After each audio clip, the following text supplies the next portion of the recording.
Hello, I'm Kat Curry-Williams. And I'm Radin. And this is Wine, Women, and Chocolate, Part 2 episode with Marla Frees. And we've drank half our champagne already. We certainly have. So, welcome back, Marla. Oh, thanks, ladies. I'm so happy to be here.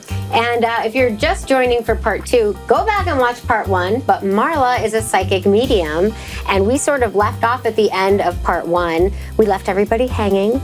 But you wanted to share something with us right off the bat, so let's just go right to you. Okay, wait, hold on. Here we go. And being curious is something I love. Being curious is the key, because there would be no reason for me to do this work, believe me. I loved being an actress. I loved selling toothpaste and guest starring on great shows. I mean, it was really fun, and my bank account looked a lot better. But this work is so important. You know, you mentioned having relatives and wanting to hear from them. I never knew my relatives. So if somebody brought somebody in, I wouldn't know anything about it. That's kind of like an interesting aspect. But the reason that we are able to connect to deceased loved ones is to continue that love. There's really no other reason for it. So the bottom line is, my intention when I work is to bring in information for people's highest good. And of course, you should have skepticism. Everybody should be skeptical about this. And do your research, find great people.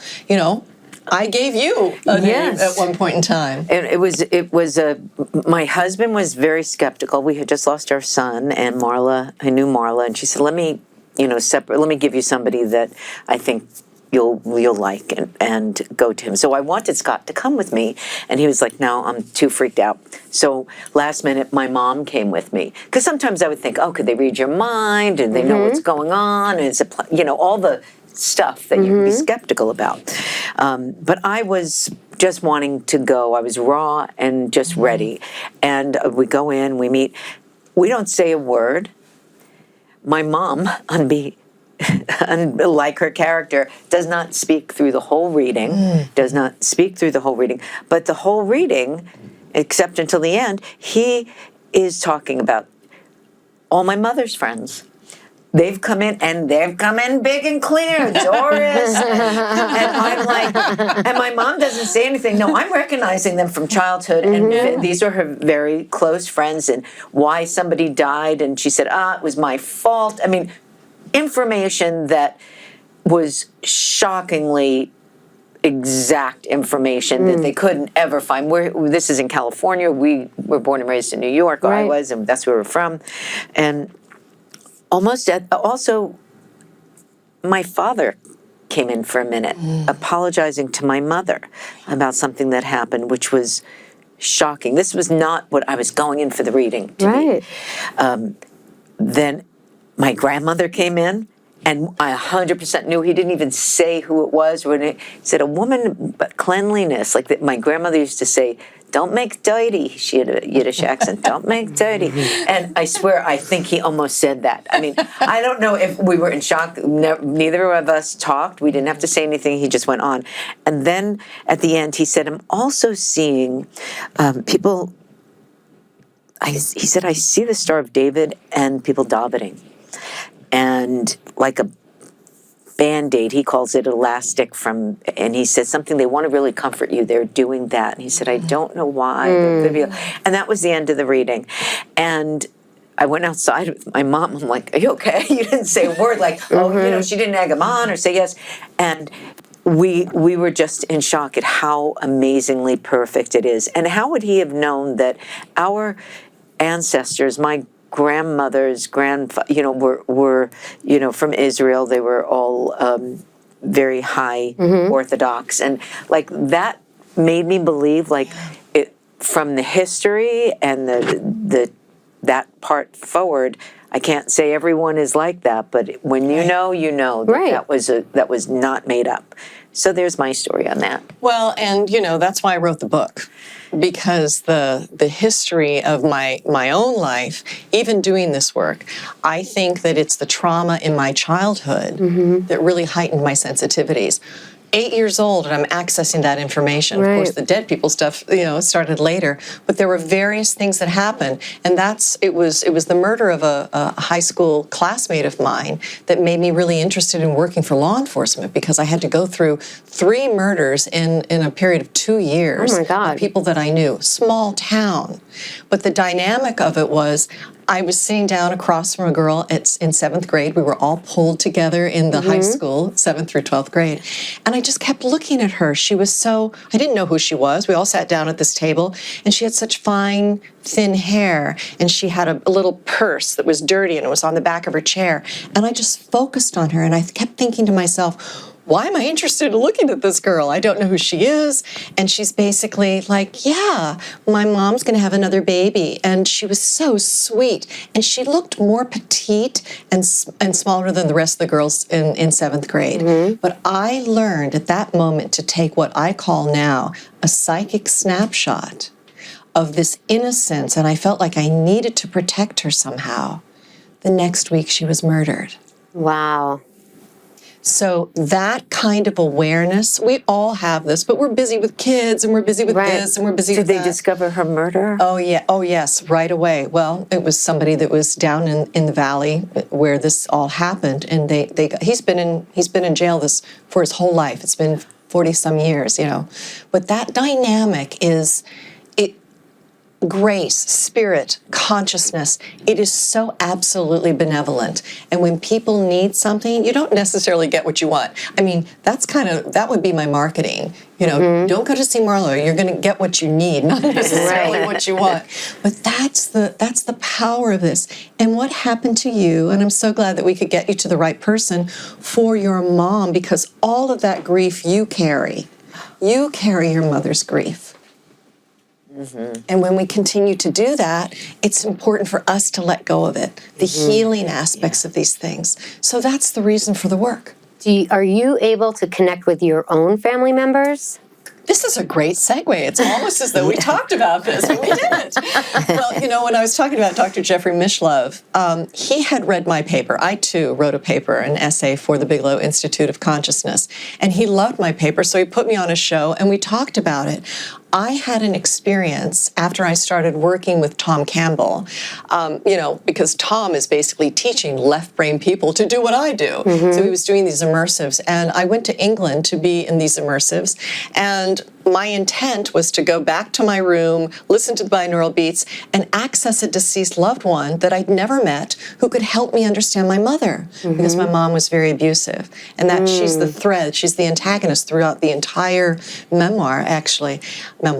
And, and so I flew in my consciousness to actually the front porch of my grandparents, who I'd never met. I just knew it was their house. And I think it's been torn down, if I'm not mistaken now. But there was my grandmother, and I only recognized her from pictures. And she said, come on in, we don't have a long time. And I said, why don't we have a long time? And she said, well, you'll understand. And then poof, she disappeared. And I was like, oh my God, I just had a moment with her. And then I heard in the back some rattling around, and I was instructed to go into the kitchen. And there was my grandfather, who I'd never met before. And he was sitting there with his worn hands, and he looked so distraught. And I sat with him like I'm going to sit with you right now, holding his hand and saying, how can I help you? And he said, well, Inez, which was my grandmother, Inez left us when she was 42, and I've never been the same.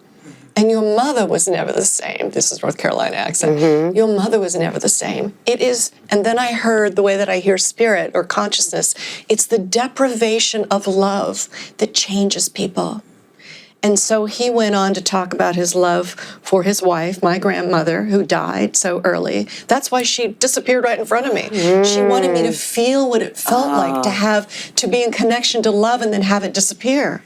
Wow. And then he said, and I loved my coloreds, but I didn't treat them so good. So we're going back into the 1900s in North Carolina, in the sharecroppers where where they called them colored people back then, worked with farmhands. You didn't even have to have a plantation, but it was just, he was admitting it. He was admitting his relationship to them. He was admitting how he treated my mother poorly. He admitted his alcoholism. Wow. It was quite remarkable. Wow. So I came out of there and I went, I've got to write about this.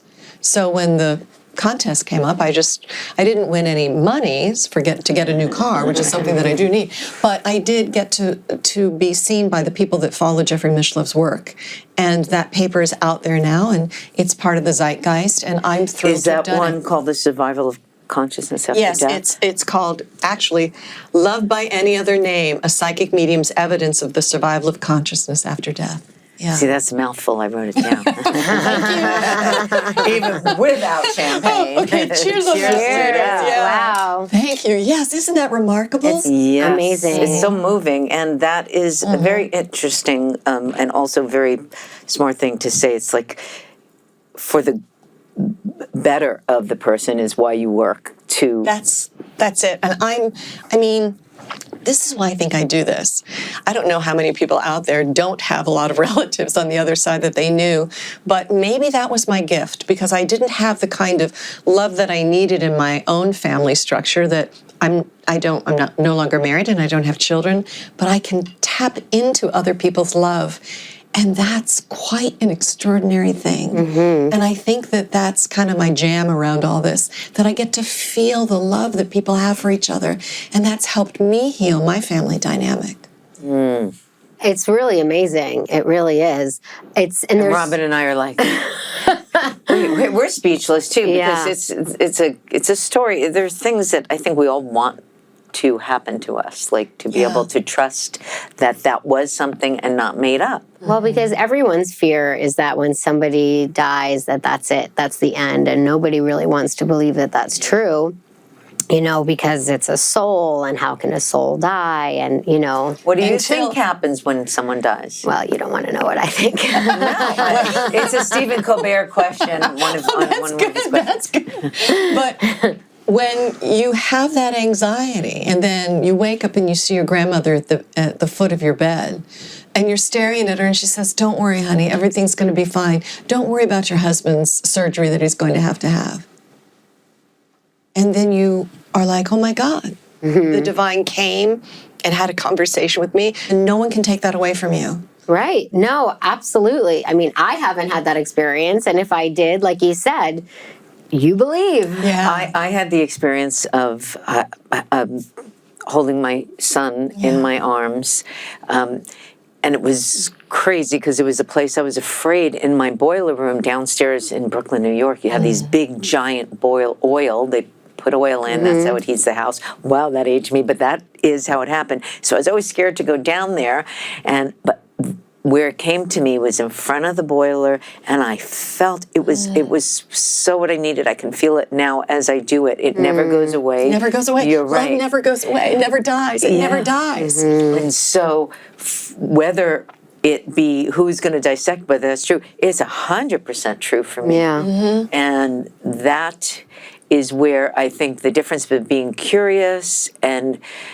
allowing a little bit of blind faith without being gullible or stupid. Like there's very fine lines in between. Sure it is. And one is trusting yourself and knowing, just trusting in the And I knowing. mean, even not having an experience, I don't think there's anything wrong. I mean, my best friend passed away 2 years ago from breast cancer. And she was she was 48, but she was a young mom still, I'll say, because she has young kids, 9 and 12 at the time. And I don't think there's any harm with them feeling her presence all the time, and whether it's real or it's not real, they feel it. It makes them feel good.